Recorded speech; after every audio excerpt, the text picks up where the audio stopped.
हमने डिस्कस कर लिया था।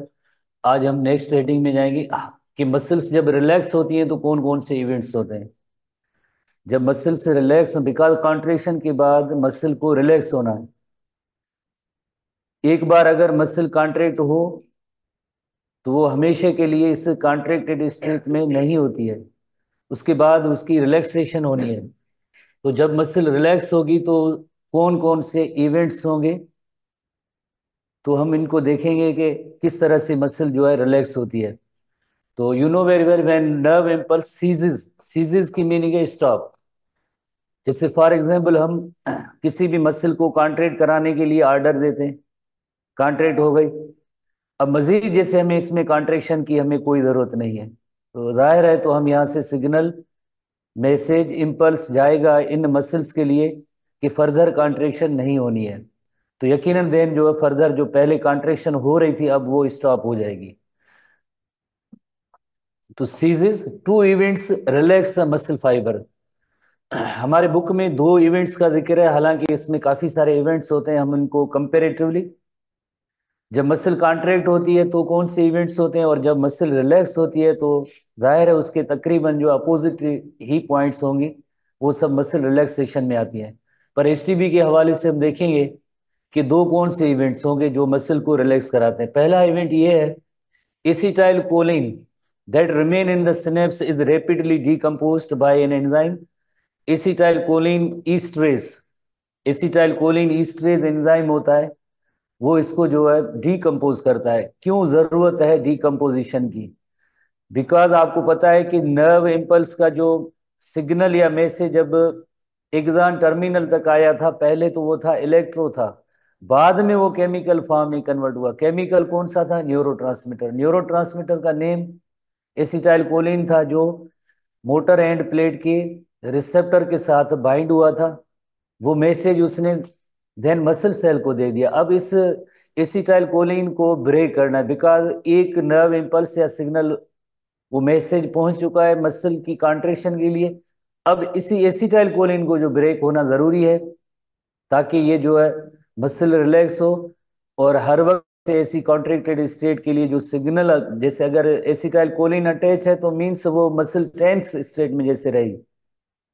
तो इसी एसिटाइलकोलिन को ब्रेक करने का एक एंजाइम होता है जिसका नेम है एसिटाइलकोलिन ईस्टरेज एंजाइम। तो पहला इवेंट ये होगा सिनेप्स। सिनेप्स हम किससे कहते हैं? यकीनन आगे जो नर्वस सिस्टम के हवाले से ये टॉपिक है, तो सिनेप्स का मतलब होता है एक न्यूरॉन दूसरे न्यूरॉन के साथ अटैच होता है, तो उस पॉइंट को हम कहते हैं, जंक्शन को कहते हैं सिनेप्स कहते हैं। या एक न्यूरॉन का जो मैसेज है दूसरे किसी इफेक्टर आर्गन की तरफ जाता है, तो इस पॉइंट को हम कहते हैं सिनेप्स कहते हैं। अगर इफेक्टर आर्गन जैसे मसल है तब भी ये सिनेप्स कहलाएगा, जंक्शन जो कहलाएगा वो सिनेप्स होगा। ठीक है, सिनेप्स जैसे आपने देखा कि मोटर एंड प्लेट है और इधर जो है न्यूरोलेमा की मेम्ब्रेन है, तो ये जो पॉइंट है जंक्शन की, जो इसे हम कहते हैं सिनेप्स कहते हैं। that remain in the synapse is rapidly decomposed by an enzyme acetylcholinesterase। ठीक है ना? तो अब एक छोटी हम इलस्ट्रेशन देखेंगे जिसमें हम देखेंगे कि हाउ किस तरह से जो है ये ब्रेक होता है। यू नो वेरी वेल, ये जो मेम्ब्रेन है, इस मेम्ब्रेन का नेम है, जैसे सार्कोलेमा की एक पार्ट है that is called as motor end plate. और इस मोटर एंड प्लेट पे ऐसे एसिटाइलकोलिन की रिसेप्टर मौजूद है। तो यू नो वेरी वेल, जब मैसेज या कमांड या ऑर्डर जो आया था मसल कॉन्ट्रेक्शन के लिए, तो वेजिकल के अंदर एसिटाइलकोलिन था। ये वेजिकल के अंदर एसिटाइलकोलिन था। वेजिकल इस मोटर न्यूरॉन की प्लाज्मा मेम्ब्रेन के साथ जब ये फ्यूज हुआ, तो यही एसिटाइलकोलिन आके रिसेप्टर के साथ बाइंड हुआ तो आगे इवेंट्स हो रहे थे। कौन से इवेंट्स हो रहे थे? जैसे वो आगे मैसेज गया ट्यूब्यूल्स के जरिए सार्कोप्लाज्मिक रेटिकुलम तक, और सार्कोप्लाज्मिक रेटिकुलम में से कैल्शियम आयंस जो है रिलीज हुए थे, ये मैसेज था। अब जो है इसको जो आगे फर्दर मसल की रिलैक्सेशन होनी है, मसल की कॉन्ट्रेक्शन को जैसे स्टॉप करना है, तो इसी एसिटाइल कोलिन को मस्ट बी ब्रोकन डाउन। ये एसिटाइल कोलिन जो ब्रेक होना चाहिए। कौन ब्रेक करेगा? एक एंजाइम ब्रेक करेगा। एंजाइम का नेम है एसिटाइल कोलिन ईस्टरेज एंजाइम। कहाँ पे मौजूद होता है? इसी plasma membrane of the muscle cell, motor end plate वाले रीजन पे ये एसिटाइल कोलिन एस्ट्रेस ये एंजाइम मौजूद होता है। तो एसिटाइल कोलिन किस में ब्रेक होगा? एक कोलिन पार्ट में ब्रेक होगा और दूसरा एसीटेट पार्ट में। तो ये कोलिन होगा, देन ये वापस रीअब्जॉर्ब हो जाएगी। किधर हो जाएगी रीअब्जॉर्ब? जो मोटर न्यूरॉन की जो एंड प्लेट है उसके अंदर ये वापस चला जाएगा कोलिन पार्ट। और कोलिन पार्ट देन इसके साथ एसिटाइल को एंजाइम ए मिलेगा तो दोबारा से वापस ये एसिटाइल कोलिन बनेगा। और यही एसिटाइल कोलिन देन जो है आके वेसिकल के अंदर जो है बंद हो जाता है। और फिर जब भी जरूरत पड़ेगी सिग्नल या मैसेज की तो अगेन जो है ये एसिटाइल कोलिन यहाँ से रिलीज होगा। तो ऐसे इवेंट होते हैं इस जंक्शन पे होते हैं जिसमें रिलैक्सेशन के लिए जो इवेंट होता है उसमें नंबर वन जैसे acetyl Colin must be broken down, must be degraded, must be decomposed, के ये डिकम्पोज होना चाहिए या डिग्रेड होना चाहिए। एसिटाइल कोलिन किसकी मदद से? एक एंजाइम की मदद से। कौन सा एंजाइम? Acetyl choline. कहाँ पे मौजूद होता है? मोटर एंड प्लेट पे भी मौजूद होता है। क्या करेगा? इसी एसिटाइल को कोलिन को कोलिन प्लस एसीटेट में ब्रेक करेगा। कोलिन किधर जाएगा? कोलिन वापस चला जाएगा मोटर न्यूरॉन के एंड के अंदर। फिर उसके साथ आगे एसिटाइल को एंजाइम ए मिलेगा तो एसिटाइल कोलिन बनेगा। देन जो वेसिकल के अंदर ये इसके अंदर जो है क्लोज हो जाता है। फिर दोबारा से जब जरूरत पड़ेगी तो यहाँ से एक तो पॉइंट हुआ ये कि व्हाट हैपेंस विद एसिटाइल, जो एसिटाइल कोलिन उसके साथ क्या होना है। तो नंबर वन ये इवेंट है। अब सेकेंड इवेंट की तरफ आते हैं। सेकेंड इवेंट के उसके अंदर क्या होता है? अच्छा, एंजाइम की लोकेशन बताई गई है कि अभी आपने देखा कि this enzyme is present in synapse on the membrane of the motor end plate. Motor end plate किसका पार्ट है? You know very well, muscle का पार्ट है। मोटर एंड प्लेट मसल कौन सा रीजन है? जो एक्सॉन टर्मिनल के नीचे सार्कोलेमा का एक स्पेसिफिक रीजन है उसे हम कहते हैं मोटर एंड प्लेट, जिसके अंदर काफी सारे रिसेप्टर्स हैं। किसके लिए? एसिटाइल कोलिन के लिए। उसी मेम्ब्रेन पे ये एंजाइम मौजूद है जो आपने थोड़ी देर पहले देखा। The action of acetyl choline esterase prevents a single nerve impulse from continuously stimulating muscle fiber।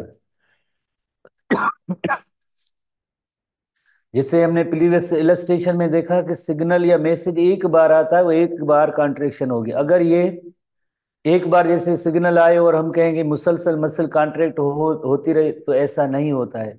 जैसे एसिटाइल कोलिन ने एक बार मसल को कॉन्ट्रैक्ट कराया उसके बाद एसिटाइल कोलिन को ब्रेक होना चाहिए। दोबारा से जब मसल कॉन्ट्रैक्ट हो तो एक नया सिग्नल और इम्पल्स आना चाहिए। दोबारा से जब मसल कॉन्ट्रैक्ट हो तो उसके लिए एक नया सिग्नल और इम्पल्स सीएनएस से आना चाहिए।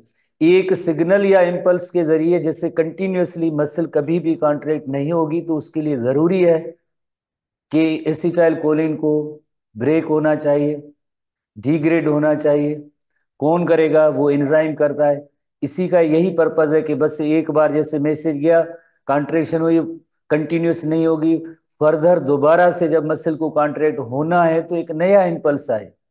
इस एसिटाइल कोलिन जो रिलीज हुआ है इसका अब फर्दर काम नहीं होगा, फौरन उधर एंजाइम मौजूद है मोटर एंड प्लेट पे और इसको जो है डिग्रेड करता है या ब्रेक कर देता है ताकि हमेशा के लिए वो मसल कॉन्ट्रैक्टेड स्टेट में ना हो। तो ये बहुत ही इंपॉर्टेंट इवेंट होता है इस मोटर एंड प्लेट पे। Second event, acetyl choline is broken down the stimulus to the sarcolemma and membrane within the muscle fibre ceases.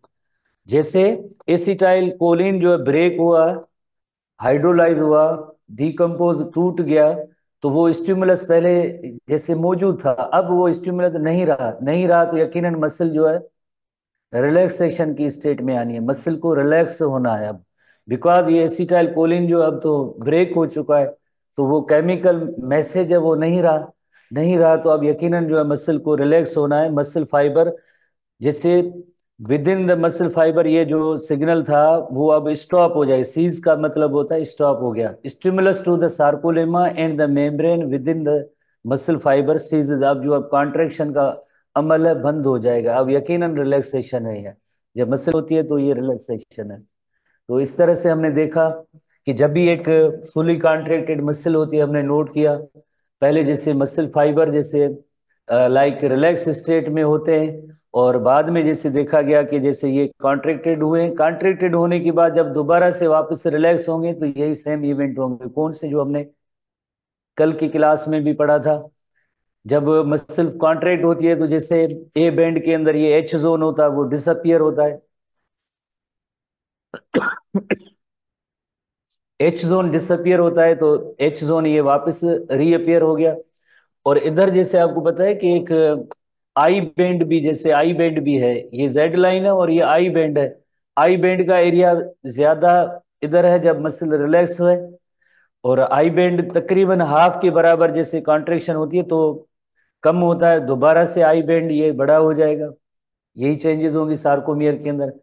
और जैसे एक्टिन और मायोसिन की जो क्रॉस ब्रिजेस बनी हुई थी वो भी, जैसे क्रॉस ब्रिजेस भी ब्रेक हो जाती है, और क्रॉस ब्रिज को ब्रेक करने में you know very well ATP का इंपॉर्टेंट रोल होता है। एटीपी जैसे मायोसिन हेड के साथ, नया एक एटीपी मायोसिन हेड के साथ जाके अटैच होगा तो क्रॉस ब्रिज ब्रेक हो जाती है। दोबारा से जब मसल को कॉन्ट्रैक्ट होना है तो देन कैल्शियम आइंस वो सीरीज में जब रिलीज होगा, एटीपी हाइड्रोलाइज होगा, मायोसिन का हेड एनर्जाइज होगा, और मायोसिन का हेड जो है पुल करता है थिन फिलामेंट को towards the centre of the sarcomere, तो मसल कंट्रेक्शन हुई। तकरीबन इसके जो है सेम जो इवेंट हैं जो अपोजिट ही होंगे रिलैक्सेशन के दौरान। एक और event, the calcium ions which require ATP quickly moves calcium pump which requires ATP quickly moves calcium ions back into the sarcoplasmic reticulum। Pump का मतलब होता है प्रोटीनियस गेट होते हैं, चैनल होते हैं जिसमें कैल्शियम पास होती है। जैसे अगर आपने नर्वस सिस्टम के हवाले से पढ़ा है, न्यूरॉन की स्ट्रक्चर पढ़ी है, तो उसके अंदर कई ऐसे चैनल्स हैं, गेट्स हैं, sodium channel, potassium channel, sodium potassium pump, ऐसे चैनल होते हैं जिनके जरिए वही जो है आयंस पास हो सकते हैं। तो इसी तरह से जब मसल कॉन्ट्रेक्शन हो गई है, अब जो है कैल्शियम आयंस जो वापस मूव करेंगे, किसकी मदद से? कैल्शियम पंप की मदद से। और ये एटीपी ड्राइवन एक्टिव ट्रांसपोर्ट का जो प्रोसेस होता है विच रिक्वायर एटीपी, यानी इसको मूव करने के लिए एटीपी चाहिए, एटीपी चाहिए, तो ये एक्टिव प्रोसेस हुआ। Quickly moves the calcium ions back into the sarcoplasmic reticulum. पहले कैल्शियम आयन किधर थे? कैल्शियम आयंस जो है सार्कोप्लाज्मिक रेटिकुलम में से निकले थे, किसके साथ बाइंड हुए थे? ट्रोपोनिन सी के साथ। अब कैल्शियम आयंस वापस चले जाएंगे, किधर चले जाएंगे? सार्कोप्लाज्मिक रेटिकुलम में। कैल्शियम आयंस रिलीज भी सार्कोप्लाज्मिक रेटिकुलम से होते हैं, स्पेसिफिक प्रोटीनियस गेट इसी तरह से वापस जो है ट्रोपोनिन सी से भी वापस सार्कोप्लाज्मिक रेटिकुलम में जाएंगे, पर एटीपी की खर्च के बेसिस पे। Decreasing the calcium ion concentration of the cytosol, consequently the muscle fibre relaxes again. इस तरह से जो मसल फाइबर रिलैक्स होता है। यानी दो इवेंट कौन से मेन थे जिसमें एसिटाइल कोलिन को ब्रेक होना है, और दूसरा जैसे ये कैल्शियम आइंस हैं they flow back into the sarcoplasmic reticulum. अब रिलैक्सेशन के जितने भी इवेंट्स हैं हम इनको एक सिंगल पेज के जरिए देखते हैं कि रिलैक्सेशन पूरे प्रोसेस के अंदर होता क्या है, पूरे प्रोसेस के अंदर होता क्या है। जी, ये सारी पॉइंट्स हमने पहले ही पढ़ी हुई हैं, बस इनको अब रिकॉल करते हैं।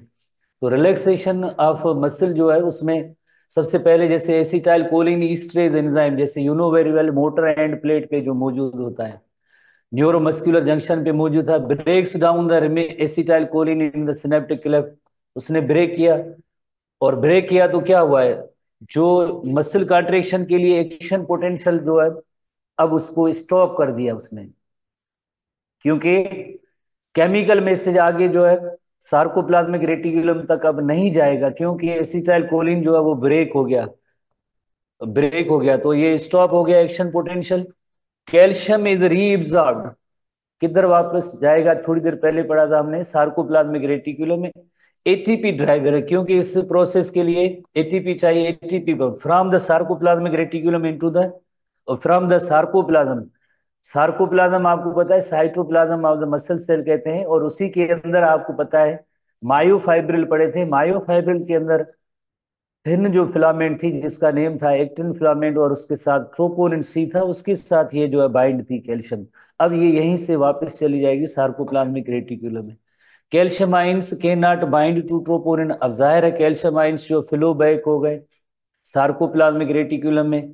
तो कैल्शियम आयन का रोल क्या था जो हमने पहले पढ़ा था? कैल्शियम आयंस का रोल था दे ओपन द बाइंडिंग साइट। अब कैल्शियम आयंस नहीं रहे तो अब वो ट्रोपोमायोसिन है वापस चला जाएगा, एक्टिन को जैसे उसको बाइंडिंग साइट है ना उनको जो क्लोज कर देगा, हाइड कर देगा, मायोसिन की बाइंडिंग साइट को छुपा देगा, वही tropomyosin, causing the tropomyosin complex to slide back over myosin binding site. Myosin binding site किसके पास होती है? मायोसिन बाइंडिंग साइट एक्टिन के पास होती है। उनके ऊपर क्या आ जाएगा? एक्टिन उन मायोसिन बाइंडिंग साइट पे ट्रोपोमायोसिन आ जाएगा। ट्रोपोमायोसिन आ जाएगा तो जाहिर है जो binding site for myosin head अब खुली नहीं है तो कॉन्ट्रेक्शन तो नहीं होगी on the actin. Cross bridges separate, cross bridges separate, cross bridge को अलग करने का काम एक नया एटीपी होता है, मायोसिन हेड के साथ आके बाइंड होता है तो क्रॉस ब्रिजेस जो है वो सेपरेट हो जाती हैं and then muscle fibre resumes its resting state.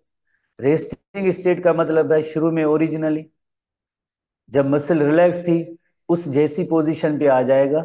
इस तरह से मसल रिलैक्सेशन के इवेंट्स हैं।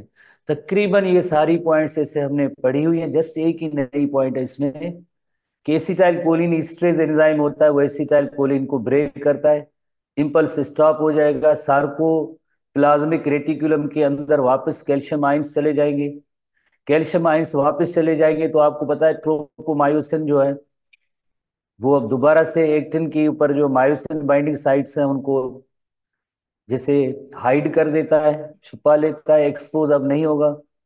एक्सपोज नहीं होगा तो जाहिर है मायोसिन हेड अब उसके साथ जब तक नहीं मिलेगा तो कॉन्ट्रेक्शन नहीं होगी। और इवन जो क्रॉस ब्रिजेस है वो भी ब्रेक हो जाती हैं। कैसे? जब एक नया एटीपी मायोसिन हेड के साथ जब बाइंड होगा तो मायोसिन हेड एक्टिन से अलग हो जाएगी, इस तरह से मसल की रिलैक्सेशन होती है। तो ऐसी पॉइंट्स हमारे बुक में नहीं है, आप ये खुद अपनी लॉजिक से नोट कर सकते हैं। इवेंट्स ये तकरीबन हमने सारे पढ़े हुए हैं, जस्ट उनका जो रिवर्स होता है कॉन्ट्रेक्शन रिलैक्सेशन जो उसका रिवर्स है, बस यही सेम। उसके बाद एक हालांकि पीएमसी के सिलेबस में टॉपिक नहीं है, थोड़ा सा इससे रिलेटेड है, तो एक एंटागोनिस्टिक मसल की हेडिंग है, उनको हम डिस्कस करेंगे। अब पीएमसी के सिलेबस में तो नजर नहीं आ रहा है इंट्रागोनिस्टिक मसल, पर हम थोड़ा सा इसको डिस्कस करेंगे। Skeletal muscles work in pair with one muscle working against the other. क्योंकि नेचर ने हमें जो मसल्स दी है ना, तो मसल्स का काम होता है कॉन्ट्रैक्ट करना है, कॉन्ट्रैक्शन ही उसकी वर्किंग होती है। तो कॉन्ट्रैक्ट होगी तो किसी भी बॉडी पार्ट को एक जैसे डायरेक्शन के अंदर उसको मूव कर सकता है। जैसे ये आर्म में बेंडिंग हुई है तो एक मसल्स के ग्रुप का होगा, अब ये इसकी स्ट्रेटनिंग होगी तो ये दूसरे किसी मसल के ग्रुप का काम होगा जो इन आर्म के पार्ट को स्ट्रेटन कर रहा है या एक्सटेंड कर रहा है। तो यकीनन दो मसल के अलग ग्रुप हो। अगर एक मसल का ग्रुप जिसने बेंडिंग की है, क्या हमेशा के लिए हमारी इधर आर्म तो ये ऐसे बेंडिंग स्टेट में नहीं रहेगी। इसको जैसे स्ट्रेटन करने के लिए इसके अपोजिट एक और मसल का ग्रुप होता है जो इसको अपोजिट मैनर में वर्क करता है। अगर एक ही मसल में जैसे कॉन्ट्रैक्ट पुलिंग और पुशिंग फोर्स दोनों हो तो कोई मसल नहीं, क्योंकि मसल के अंदर होती जैसे पुलिंग फोर्स है, पुशिंग फोर्स नहीं होती है। मसल के अंदर जो पुलिंग फोर्स होती है, पुशिंग फोर्स नहीं होती है। तो इस वजह से जैसे इस मसल ने एक बॉडी के पार्ट को जैसे बेंड किया तो इसने जस्ट इन मसल के ग्रुप ने जैसे बेंड किया, पुश नहीं करेंगे। पुश करने के लिए कि अनदर ग्रुप होगा मसल्स का, वो उसको जो पुश करेगा। तो one muscle of a pair, तो इसी वजह से नेचर ने मसल्स को पेयर में रखा है। तो उसमें एक पेयर जैसे कॉन्ट्रैक्ट होगा, जैसे ये बाइसेप्स कॉन्ट्रैक्ट होती हैं तो ये जॉइंट में बेंडिंग हुई है, एल्बो जॉइंट के अंदर बेंडिंग हुई है। उस वक्त दूसरा एक ग्रुप होगा जो जो रिलैक्स होता है। जिस वक्त ये ग्रुप जैसे कॉन्ट्रैक्ट हो रहा है इसका अपोजिट ग्रुप वो रिलैक्स होता है। फिर जब ये ग्रुप था तो उस वक्त ये ग्रुप जो रिलैक्स होता है। तो ऐसे अपोजिट मैनर में जब मसल वर्क करते हैं तो उस मसल के ग्रुप को कहते हैं antagonistic muscles. The other muscle of the pair contracts to straighten the joint. जैसे अभी हमने एल्बो ज्वाइंट का एग्जांपल लिया, जैसे ये बेंड हुआ और स्ट्रेटन हुआ, तो दोनों को बेंड या स्ट्रेटन करने के लिए मसल्स के अलग ग्रुप होते हैं। तो such a set of muscle is called as antagonistic muscles. ऐसे मसल के ग्रुप को हम कहेंगे ये इंट्रागोनिस्टिक मसल्स हैं। बाइसेप्स में कॉन्ट्रेक्शन हुई, बेंड हुआ, ट्राइसेप में कॉन्ट्रेक्शन हुई, जैसे स्ट्रेटन होता है। एक इलस्ट्रेशन भी आते हैं कि किस तरह से ये अमल होता है, जैसे नोट करेंगे। फॉर एग्जाम्पल, जैसे ये बाइसेप्स है, इधर जैसे ये मसल्स जो होती है, ये बाइसेप है। जब बाइसेप्स में कॉन्ट्रेक्शन होती है तो बेंडिंग होती है, बाइसेप्स में जब कॉन्ट्रेक्शन होती है तो इधर बेंडिंग होती है। उस वक्त ट्राइसेप्स जो है ये रिलैक्स है। जिस वक्त बाइसेप्स, इन बाइसेप्स में कॉन्ट्रेक्शन हुई है, जिस वक्त बाइसेप्स कॉन्ट्रैक्ट हो रहे थे, तो उस वक्त ट्राइसेप जो है इसके अपोजिट साइड पे वो रिलैक्स है। तो ये पार्ट जैसे हमेशा के लिए ऐसे बेंड नहीं होगा, जरूरत पड़ेगी तो हम इसको एक्सटेंड कर सकते हैं। एक्सटेंड या स्ट्रेट करने के लिए उस वक्त ट्राइसेप जो है ये कॉन्ट्रैक्ट होंगे, उस वक्त ट्राइसेप्स जो है ये कॉन्ट्रैक्ट होंगे। और जब ये स्ट्रेटनिंग ऑफ द जॉइंट हुआ है तो उस वक्त बाइसेप्स जो है वो रिलैक्स होते हैं। तो ये दो मसल्स के अलग ग्रुप हुए, तो ऐसी मसल्स को हम कहते हैं एंटागोनिस्टिक मसल। सच्चे मसल्स के पेयर को हम कहेंगे antagonistic muscles. Such muscles pair is called antagonistic muscle. तो बाइसेप और ट्राइसेप का हमारे बुक में तो जिक्र नहीं है, पर हमारे बुक के अंदर है। नी ज्वाइंट का एग्जाम्पल है। नी ज्वाइंट, नी भी इसी तरह से है, यू नो वेरी वेल। जैसे इधर एल्बो ज्वाइंट के अंदर एक हिंज ज्वाइंट है, तो नी के अंदर भी हिंज ज्वाइंट है, जो बेंडिंग और स्ट्रेटनिंग का अमल होता रहता है। जैसे अगर हम एक एग्जाम्पल लें, फुटबॉल को अगर हम जब किक लगाने के लिए जैसे अपने पाँव को जरा ऊपर करते हैं, बेंड होता है थोड़ा सा, ये जैसे बेंडिंग हुई है, और उसके बाद जैसे फुटबॉल को किक मारते हैं तो वो स्ट्रेटन हुआ। तो ये भी अगेन इसी तरह से हिंज ज्वाइंट की तरह है, जिसमें एक मसल का ग्रुप होगा जो इसको बेंड करेगा, और दूसरी मसल का ग्रुप होगा उसको लेग को स्ट्रेटन करता है। तो नी ज्वाइंट का एग्जाम्पल लिया गया है। नी ज्वाइंट के अंदर सबसे पहले हम देखेंगे कौन कौन सी बोन्स और मसल्स के ग्रुप होते हैं जो अटैच होते हैं। So knee joint is the largest and most complex of the synovial joint. Synovial joint का टाइप नी ज्वाइंट हमने पढ़ा है। और it is found by the articulation of the distal end of the femur. एक उसके अंदर जो है फीमर बोन होती है, और प्रॉक्सिमल एंड पे होती है टिबियल बोन होती है। फीमर और टिबियल बोन प्लस में पेटिला के भी साथ इनकी अटैचमेंट होती है मसल्स की। while the anterior junction of these bones, patella bone is also articulated. Patella bone भी इसके साथ है, फीमर और टिबिया के साथ। अरेंजमेंट देखते हैं। जैसे अभी हमने नोट किया कि ये ज्वाइंट किस तरह से बना है। ये जैसे टिबिया बोन है, और ये जैसे फिब्यूला, ये नहीं, ये फीमर हो गया। फीमर, ये इधर गलत है, ये फीमर है, फीमर बोन है। ठीक है ना, distal end of the femur. Femur bone का डिस्टल एंड, डिस्टल का मतलब होता है जो बिल्कुल घुटनों के जो उसके साथ पेटिला बोन के साथ जो पार्ट होता है, ये जो फीमर बोन का एंड। प्लस में जैसे यू नो वेरी वेल, इस नी के नीचे और फुट के दरमियान दो बोन्स होती है। जो सामने बड़ी बोन होती है वो होती है टिबिया होती है। तो इस एक ज्वाइंट में एक फीमर बोन हुई, दूसरी टिबिया हुई, और इन दोनों बोन्स का जो इंटीरियर एंड पे आपको पता है इधर एक और जो बोन है, छोटी सी bone, that is called as kneecap और पेटिला। तो ये इस नी ज्वाइंट के अंदर इन बोन्स की कॉम्बिनेशन से जैसे एक ज्वाइंट बनता है। Distal end of the femur, ये है distal end of the femur है, plus proximal end of the tibia, यानी फीमर का ये आखिरी सा और टिबिया का स्टार्टिंग वाला पार्ट है, प्लस एंटीरियर एंड पे आप देखेंगे ये नी कैप है या पेटिला है। तो इस तरह से जो है नी कैप और पेटिला जिसे कहते हैं, इस तरह से एक लाइक नी ज्वाइंट बनता है। और इसी नी ज्वाइंट के अंदर आपको पता है कि जब यहाँ पे जो अब फुटबॉल को किक मारने का हमने एक एग्जाम्पल लिया, तो ये ऐसे बेंडिंग होगी और दोबारा से बेंड होने के बाद स्ट्रेटन भी हो सकता है। तो वो कौन से मसल्स के ग्रुप होंगे? इधर थाई रीजन के अंदर दो मसल्स के ग्रुप होंगे। ये इनको जो बेंडिंग या स्ट्रेटनिंग करा रहा है, इसमें थाई रीजन के अंदर इधर दो मसल्स का ग्रुप होता है। जैसे फ्रंट पे आप देखेंगे वो क्वाड्रिसेप मसल्स होती हैं। इधर एक ही मसल है पर हमें एक अलग से आते हैं। जैसे अगर हम सामने जैसे ऐसे खड़े हैं तो थाई रीजन की जो मसल्स हैं, नी के ऊपर जो फीमर बोन के साथ ये जो मसल्स फ्रंट पे हमें नजर आ रही है, ये क्वाड्रिसेप्स है। और इसकी बैक साइड पे, हिप की जैसे बैक साइड्स पे देखेंगे तो वो हैमस्ट्रिंग मसल्स हैं। जो क्वाड्रिसेप्स और हैमस्ट्रिंग मसल्स होती हैं और वही जो इस नी ज्वाइंट को बेंड कराते हैं, और वही जो है इस नी ज्वाइंट को स्ट्रेटन कराते हैं, ठीक है ना। तो नी ज्वाइंट को बैंड भी कराते हैं और स्ट्रेटन कराते हैं। तो हम इन मसल्स के ग्रुप के बारे में पढ़ेंगे कि नी ज्वाइंट के अंदर कौन कौन से मसल्स के ग्रुप है। जैसे हमने आर्म के अंदर इधर पढ़ा था एल्बो ज्वाइंट के हवाले से बाइसेप और ट्राइसेप हैं, तो इधर जो है एक क्वाड्रिसेप्स हैं और दूसरे जो है हैमस्ट्रिंग मसल्स का ग्रुप है।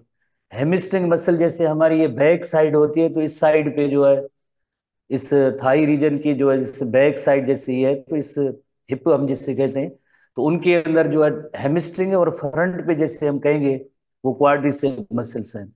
The antagonistic muscles of the knee joint are a group of hamstring muscles as the flexor।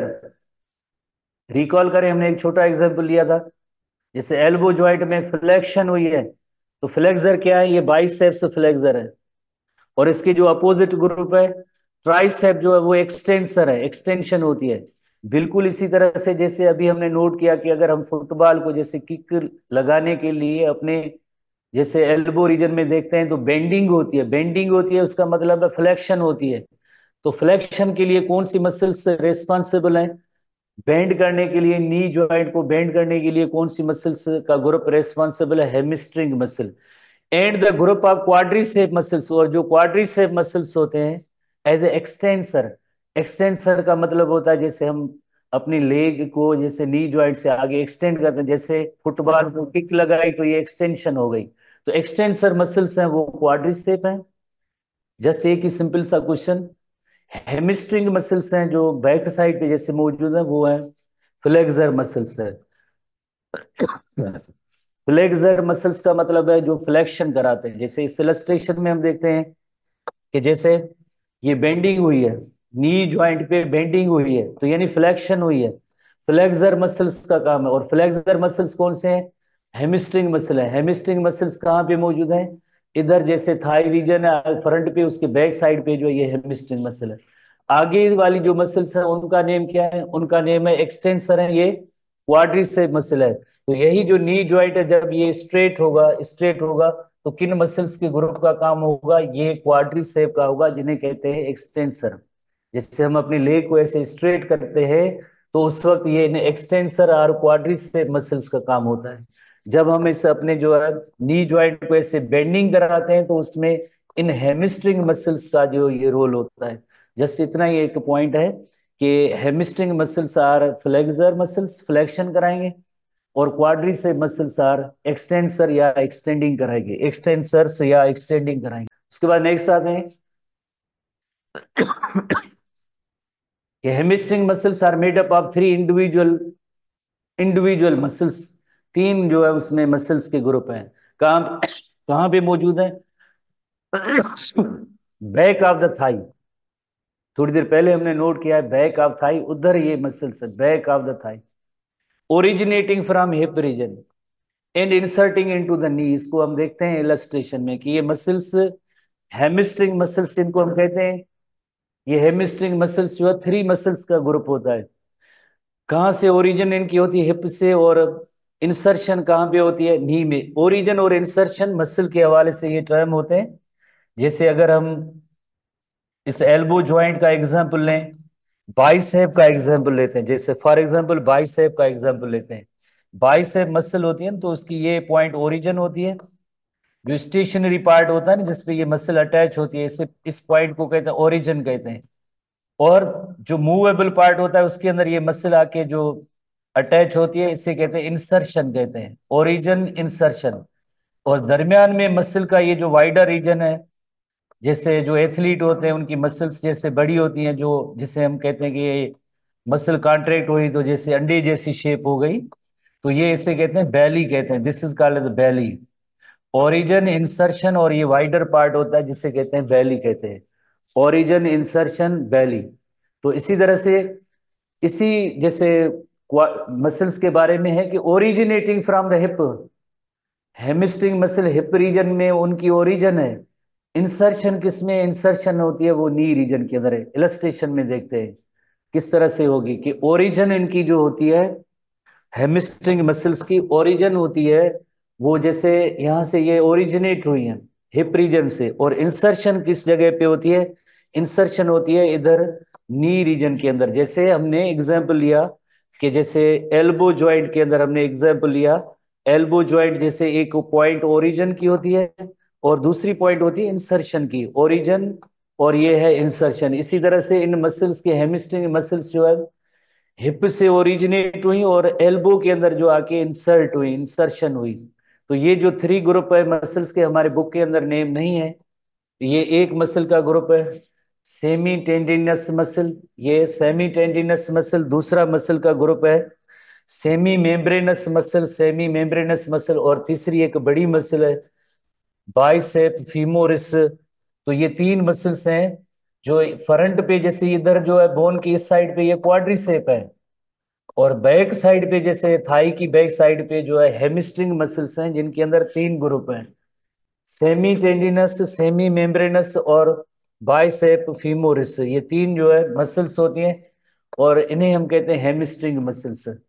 हेमिस्ट्रिंग muscles located in the back of the thigh, thigh region के बैक पे, originating from the hip. आप देख रहे हैं hip में इनकी origin है और इंसर्शन जो इनकी है वो नी के अंदर है, ओरिजिन इंसर्शन। ठीक है, ओरिजिन इनकी होती है हिप रीजन से और इंसर्शन होती है नी रीजन में, ताकि ये बेंडिंग कराए ना, इनका काम ही हेमिस्ट्रिंग मसल का होता है बेंड कराना। तो जाहिर है इस नी से नीचे वाला रीजन होगा उसको जैसे ये बेंड कराएंगे तो इंसर्शन इस नी रीजन के अंदर होती है, इंसर्शन इनकी नी रीजन के अंदर होती है। ठीक है, अभी हमने पढ़ा है कि attach them to the bones in the pelvis knee and lower leg. तो अटैचमेंट किधर है, जैसे एक पेल्विस के अंदर है और नी के अंदर है और जैसे लोअर लेग के अंदर है। बिकॉज लोअर लेग जो है वो पार्ट है इस नी कैप से नीचे वाला रीजन है, उसे हम कहते हैं लोअर लेग। तो उसमें जो बेंडिंग करानी है तो जाहिर है इंसर्शन तो उसी मसल की इंसर्शन तो उसी लोअर लेग में होनी चाहिए जिसको पुल करे और बेंडिंग कराए। तो उसके लिए जरूरी है कि इनकी जो अटैच देम बोन्स के साथ अटैच है, एक तरफ से पेल्विस रीजन में अटैच है, नी रीजन में अटैच है और लोअर लेग में अटैच है, ताकि जो है इनको जैसे मूव करा सके, मूव किस डायरेक्शन में, बेंडिंग पैटर्न में। उसके बाद हेमिस्ट्रिंग मसल्स के ओवरऑल हमारे जैसे यकीनन हम फंक्शंस भी पढ़ेंगे, हेमिस्ट्रिंग मसल कौन कौन से फंक्शन परफॉर्म कर सकती है, इंक्लूडिंग बेंडिंग द नी। ये वेरी इंपॉर्टेंट क्वेश्चन हो सकता है अगर ये इसको टेस्ट वगैरह में इंक्लूड किया जाए। तो हेमिस्ट्रिंग मसल्स के काम क्या है, bending the knee joint, bending the knee joint, extending the hip joint and rotating the hip joint. तीन फंक्शन है हेमिस्ट्रिंग मसल्स के जिनको आपने नोट करना है, bending the knee joint, extending the hip joint and rotating the hip joint. ये तीन function होते हैं हेमिस्ट्रिंग मसल्स के। जब भी हेमिस्ट्रिंग मसल के अंदर कोई इंजरी होती है, स्ट्रेन का मतलब injury as a result of over stretch, कभी कभार एथलीट होते हैं या ऐसे इंसान कभी गिर भी जाए, कोई हादसा हो तो ओवर स्ट्रेचिंग हो सकती है, ओवर स्ट्रेचिंग की वजह से मसल में इंजरी हो सकती है। Hamstring strain can range from mild to severe, then severe injury भी हो सकती है, मे भी कभी कभार जो टेंडन होते हैं वो भी रप्चर हो जाते हैं, डैमेज हो जाते हैं। तो बहरहाल ये अक्सर एथलीट वगैरह में ये ऐसी इंजरीज होती रहती हैं, पर इनका काम जैसे आपने नोट करना है bending the knee joint, extending the hip joint and rotating the hip joint, तीन इसके काम। अब हम क्वाड्रिसेप मसल्स पे आएंगे, उनका काम क्या है। Quadricep muscles, quadricep muscle, quad लफ्ज का मतलब ही चार है, जैसे क्वाड लफ्ज का मतलब ही चार है, क्वाड्रिसेप मसल्स चार इनके डिफरेंट मसल्स के की वजह से जैसे इनका नेम आया क्वाड्रिसेप।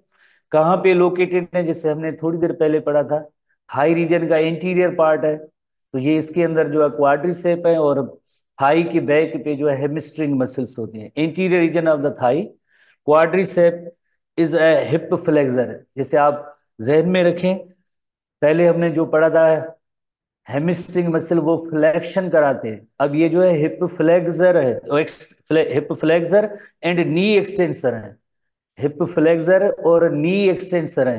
तो इसको आप नोट करेंगे फंक्शन के हवाले से।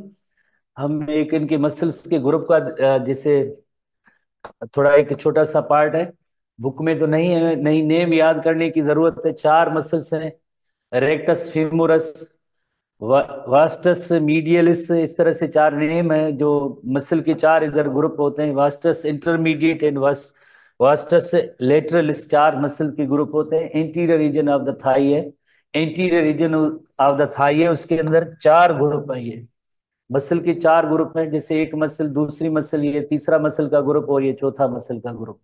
4 जो मसल्स के ग्रुप होते हैं जिन्हें हम कहते हैं, ये नेम तो याद करने की जरूरत नहीं है क्योंकि हमारे बुक में नहीं है, हमारे बुक में नहीं है तो नेम याद करने की जरूरत नहीं है। बट आप क्वाड्रीसेप यानी क्वाड से लफ्ज नोट कर सकते हैं कि यानी इसमें 4 मसल्स हैं।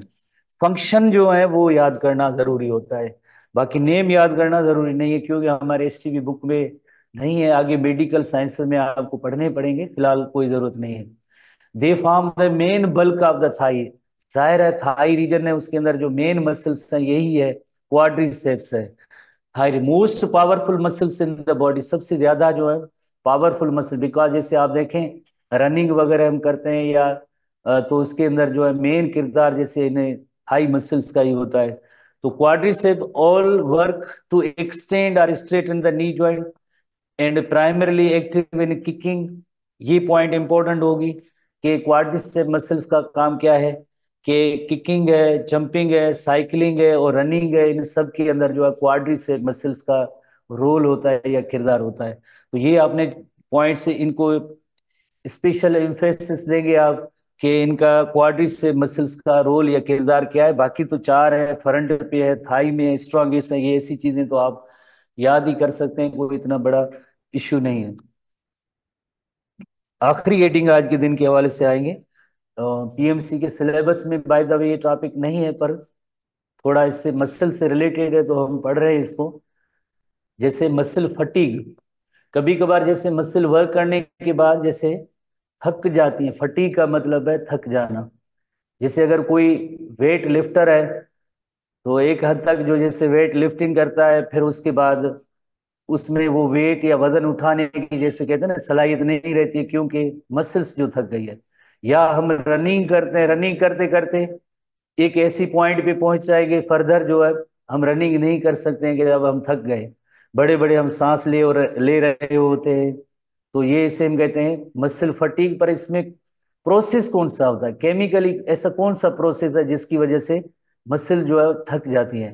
का अमल ये होता है कि जैसे यू नो वेरी वेल कि during a muscle exercise persistently, persistently का मतलब अगर कंटिन्यूअसली मुसलसल आप कोई एक्सरसाइज या ऐसा स्टर्नस वर्क है, जैसे कोई पुशअप निकाल रहा है, कोई ऐसी जो रनिंग की कोई प्रैक्टिस कर रहा है, कोई वेट लिफ्टिंग की प्रैक्टिस कर रहा है, तो उसके रिजल्ट में for longer time it loses its ability to contract. Further जो है क्या होगा, मसल कॉन्ट्रैक्ट होना छोड़ देगी। तो इस कंडीशन को कहेंगे मसल फटीग कहेंगे। This condition is called muscle fatigue. अगर सिंपल वर्ड्स में मसल फटीग को डिफाइन किया जाए, the accumulation of lactic acid in muscle, the accumulation of lactic acid in a muscle is called as muscle fatigue. Now question arises कि why lactic acid क्यों accumulate और जमा होता है या स्टोर होता है, उसका रीजन क्या है। उसका रीजन ये है कि हमारी बॉडी के अंदर स्केलेटल मसल्स में एक एबिलिटी होती है कि they can respire anaerobically. Cardiac muscle aerobically respire करती हैं, इसी तरह से स्मूथ मसल्स एरोबिकली रेस्पायर करती हैं, पर स्केलेटल मसल के अंदर ये एबिलिटी रखी गई। आपको याद होगा हमने जब 3 टाइप के मसल्स में फीचर्स में हमने नोट किया था कि जब भी एनर्जी की जरूरत पड़ती है तो they switch over to anaerobic respiration. अगर एटीपी कम है, ऑक्सीजन की अवेलेबिलिटी कम है, तो they go for anaerobic respiration और फर्मेंटेशन। तो ये फर्मेंटेशन या एनेरोबिक रेस्पिरेशन के जरिए लिटिल बिट थोड़ा सा एनर्जी का अमाउंट प्रोड्यूस कर सकते हैं, बिकॉज कॉन्ट्रेक्शन का अमल हो रहा है। तो एनेरोबिक रेस्पिरेशन की तरफ ये जब जाएंगी तो जाहिर है एनेरोबिक रेस्पिरेशन की एंड प्रोडक्ट, आप देखें एरोबिक रेस्पिरेशन की एंड प्रोडक्ट कार्बन डाइऑक्साइड है। वो तो जैसे जब हम ब्रीदिंग करते हैं तब कार्बन डाइऑक्साइड निकल ही जाती है, पर एनेरोबिक रेस्पिरेशन की जो एंड प्रोडक्ट होती है वो लैक्टिक एसिड होती है। लैक्टिक एसिड एक लिमिटेड कंसंट्रेशन में चलो तो ठीक है, पर अक्यूमुलेट हो जाए, अक्यूमुलेट का मतलब है जमा हो जाए, तो फिर आगे जो है मसल फटीग नहीं, मसल फटीग होगी, वो कॉन्ट्रैक्ट नहीं हो सकेगी। Most likely arise from the accumulation of lactic acid in the muscles. यही मसल फटीग की डेफिनेशन है। अक्यूमुलेशन और स्टोर होना लैक्टिक एसिड का किसके अंदर, मसल में। लैक्टिक एसिड क्यों बना है, किसकी प्रोडक्ट है लैक्टिक एसिड, एनाएरोबिक एटीपी प्रोडक्शन जब होती है, एनाएरोबिक रेस्पिरेशन होती है, फर्मेंटेशन होती है, तो ही लैक्टिक एसिड बनता है।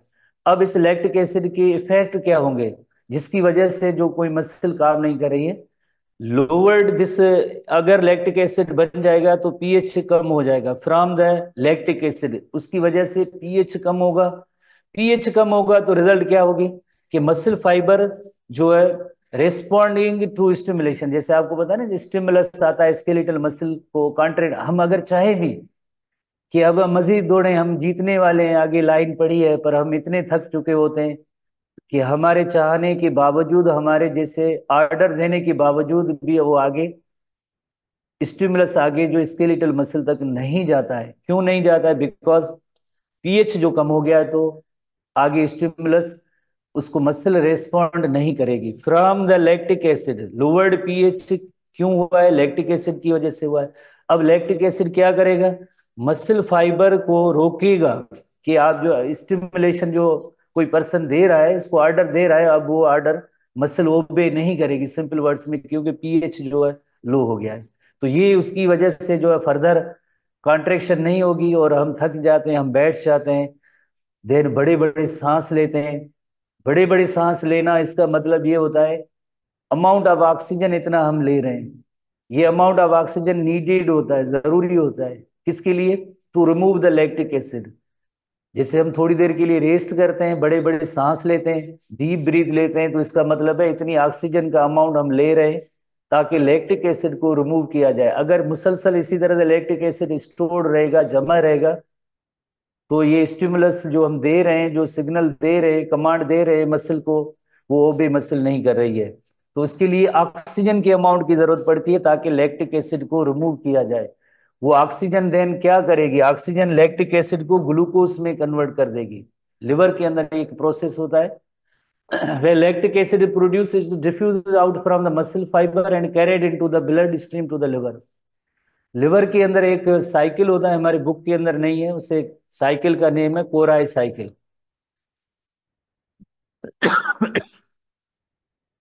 लिवर के अंदर ये प्रोसेस होता है जिसका नेम होता है कोराई साइकिल। इस साइकिल के अकॉर्डिंगली लैक्टिक एसिड जो है ग्लूकोज में कन्वर्ट हो जाता है। Liver cells can react with lactic acid to form glucose, और एटीपी की मदद से ये होगा। एटीपी अगेन वहां पे जो है एक्टिव जो है लाइक एक प्रोसेस है, एटीपी की जरूरत होगी। ATP production is condition with the availability of oxygen. इसी वजह से जो हम डीप ब्रीथ लेते हैं, बड़े बड़े सांस लेते हैं, मोर ऑक्सीजन हम देते हैं, सर्कुलेशन में जाए, लिवर में जाए, ताकि ये लैक्टिक एसिड जो है ग्लूकोज में कन्वर्ट हो। ये उसके लिए कंडीशन या शर्त ये है कि ऑक्सीजन वहां पे होनी चाहिए। ऑक्सीजन की इस अमाउंट को ऑक्सीजन डेप्थ भी कहते हैं, ऑक्सीजन डेप्थ कहते हैं। The amount of oxygen needed to remove the lactic acid is called the oxygen डेप्थ। जितना लैक्टिक एसिड ज्यादा होगा उतनी ही ऑक्सीजन की जैसे ज्यादा जरूरत पड़ेगी। More lactic acid more oxygen डेप्थ। जैसे एक नॉर्मल ब्रीदिंग के लिए तो ऑक्सीजन अवेलेबल है, पड़ी है, कोई इश्यू नहीं है, पर हम जो है डीप ब्रीथ ले रहे हैं, एक्स्ट्रा ऑक्सीजन की जरूरत पड़ रही है। The amount of oxygen needed to remove the lactic acid from blood is called the oxygen depth. Therefore, when a person takes a rest and acquires a sufficient amount of oxygen, lactic acid quickly breaks down। और किस में break down होगी, उसकी glucose के अंदर होगी। The muscle return to its normal condition. थोड़ी देर के बाद आपको पता है कि मसल के अंदर दोबारा से कॉन्ट्रैक्ट होने की एबिलिटी जो है रिस्टोर हो जाती है। ये कोई परमानेंटली फिनोमिना नहीं है, रेस्ट करना पड़ता है थोड़ी देर, डीप ब्रीथ लेंगे, ऑक्सीजन का अमाउंट मिलेगा, तो देन यही लैक्टिक एसिड है ग्लूकोज के अंदर कन्वर्ट हो जाता है। एक बस आखिरी पॉइंट है, इलस्ट्रेशन पे हम आते हैं, उसके बाद जैसे आपका क्लास नेक्स्ट कोई और टॉपिक के साथ होगा। सपोर्ट एंड मूवमेंट की जो हेडिंग खत्म होगी। जैसे ये मसल है और मसल के अंदर जैसे एनएरोबिक रेस्पिरेशन के नतीजे में लैक्टिक एसिड के मॉलिक्यूल बन गए एनएरोबिक रेस्पिरेशन में। अब ये लैक्टिक एसिड बना है, ब्लड सर्कुलेशन के जरिए चला जाएगा लिवर के अंदर, और लिवर के अंदर जो है जैसे थोड़ी देर पहले पढ़ा था कि एटीपी की जरूरत होगी, लिवर के अंदर एटीपी की जरूरत होगी तब जाके lactic acid will be converted into glucose. ATP के लिए क्या चाहिए, थोड़ी देर पहले हमने पढ़ा था, ऑक्सीजन चाहिए। The amount of oxygen needed to remove the lactic acid, ये इतने एटीपी चाहिए, तभी जाके लैक्टिक एसिड ग्लूकोज के अंदर कन्वर्ट होगी। जैसे थोड़ी देर रेस्ट लिया, ऑक्सीजन मिली, उसके बाद क्या होगा, यही ग्लूकोज जो है देन वापस जो है ब्लड सर्कुलेशन में जाएगा, और एनर्जी इस ग्लूकोज की जैसे आपको पता है बर्न होगी, तो उसमें यकीनन एटीपी भी बनेंगे, और फिर से दोबारा ये मसल जो है कॉन्ट्रैक्ट हो सकती है। और इस साइकिल को कहते हैं कोराई साइकिल कहते हैं, जो हमारी बुक वगैरह में नहीं है। तो इस तरह से जो एक मसल फटीग का अमल होता है, और फटीग कोई परमानेंट कंडीशन नहीं है, और ये वापस जो है रिस्टोर हो सकती है, एबिलिटी टू कॉन्ट्रैक्ट दोबारा से आ सकती है, returns back to its normal condition, यानी मसल दोबारा से कॉन्ट्रैक्ट हो सकती है, लैक्टिक एसिड जस्ट रिमूव हो। ठीक है, तो अब आप कहेंगे जीटी का सिलेबस, तो जीटी का सिलेबस आपको मैंने पहले ही बता दिया है। जीटी का सिलेबस क्या होगा, तो उसमें 3 टाइप्स की मसल्स है, 3 टाइप्स ऑफ मसल्स, ये जीटी का सिलेबस है। या उस पीएमसी वाले हेडिंग पे हम आते हैं, उधर ही देख लेते हैं, जिसमें मैकेनिज्म ऑफ मसल कॉन्ट्रेक्शन है। मैकेनिज्म ऑफ मसल कॉन्ट्रेक्शन के अलावा स्ट्रक्चरल जैसे कंपोनेंट जितने भी थे मसल, ठीक है ना, ये पीएमसी का सिलेबस है, जिसमें कार्टिलेज की टेस्ट हमने पहली टेस्ट दी थी, उसमें टाइप्स ऑफ ज्वाइंट और आर्थराइटिस को फर्स्ट टेस्ट के अंदर हमने किया। अब रिमेनिंग ये जितने भी टॉपिक्स हैं, ये सब जो जीटी का सिलेबस है, ये सब जीटी का सिलेबस है, इसकी आप तैयारी करेंगे। आई थिंक डेट जो आपको दी गई है, तो types of skeletal muscle, 3 type के मसल, और उसके बाद स्ट्रक्चर ऑफ स्केलेटल मसल, और उसके बाद mechanism of skeletal muscle contraction. तो अगेन आपका एक अनदर क्वेश्चन होगा कि नी ज्वाइंट इंक्लूड होगा या नहीं होगा। नी ज्वाइंट इंक्लूड होगा, एंटागोनिस्टिक मसल से इसमें इंक्लूड होंगे, क्योंकि इससे थोड़ा सा रिलेटेड है, थोड़ा सा रिलेटेड है। और मसल फटीग इंक्लूड होगा या नहीं होगा, ये भी इंक्लूड होगा, उसके अंदर 2 ही पॉइंट है, ये सब इंक्लूड होंगे। ठीक है, सी।